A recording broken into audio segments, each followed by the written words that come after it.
با سلامی دیگر باره بیننده ارجمند طاهری سفر هستم و با سرخط خبرهای مهم امروز شنبه 31 ایول برنامه مثل همیشه ساعت 4 به وقت دوشنبه شروع می شود و اگر در مسکو هستید ساعت 2 ما رو در کانال آزادی ویدیو در یوتیوب، در وبسایت azadi.org و هم در صفحه رادیو آزادی در فیسبوک مستقیم می توانید تماشا کنید. در برنامه امروز شما رو به صحنه حمله به سیاحان خارجی به دنقره میبریم که آنجا آثار خون آنها را هنوز هم میبینید. همچنین درباره هویت عاملان حمله گزارش داریم که از کجا هستند و چرا به این کار دست دادند. وزارت امور داخلی درباره کشتن چند نفر از حمله‌وران و بازداشت چند تن دیگر گزارش داد گفت که آنها با سازمان‌های افراطگرا رابطه دارند.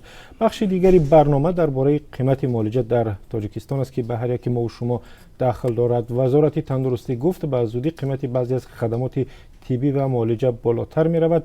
کدام خدمات است؟ چقدر باید برای معالجه پول بیشتر صرف کنید؟ صبر کنید تا کمتر از 3 ساعت دیگر در برنامه خبری به شما خواهیم گفت. درباره مشکلات انتقال پول از روسیه به تاجیکستان که حالا هزاران مهاجر را سرگردان کرده است و هر روز به ما زنگ میزنند و میگویند یک صحبت مفصل داریم. چرا بعضا شما نمیتوانید از طریق وسترن یونیون و یا منیگرام به پدر و مادر یا برادر و خواهرتان از روسیه پول بفرستید؟ سبب‌های آن را همکار ما تحقیق کرد. در برنامه به شما خواهد گفت و راهش را هم میفهماند تا هنگام انتقال پول سرگردان نشوید.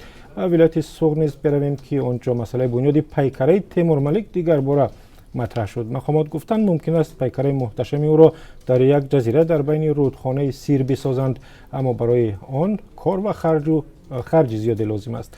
از خبرهای ورزشی درباره پیروزی دسته منتخب نورسانی تا 15 ساله تاجیکستان صحبت میکنیم که در یک مسابقه آسیای مرکزی جای سوم را اشغال کردند. در کدام مسابقه کی در برنامه خبری تا کمتر از 3 ساعت دیگر خواهیم گفت. برنامه در کانال آزادی ویدیو در یوتیوب، در وبسایت azadi.org و هم در صفحه رادیو آزادی در فیسبوک نشر می شود. منتظر شما هستیم.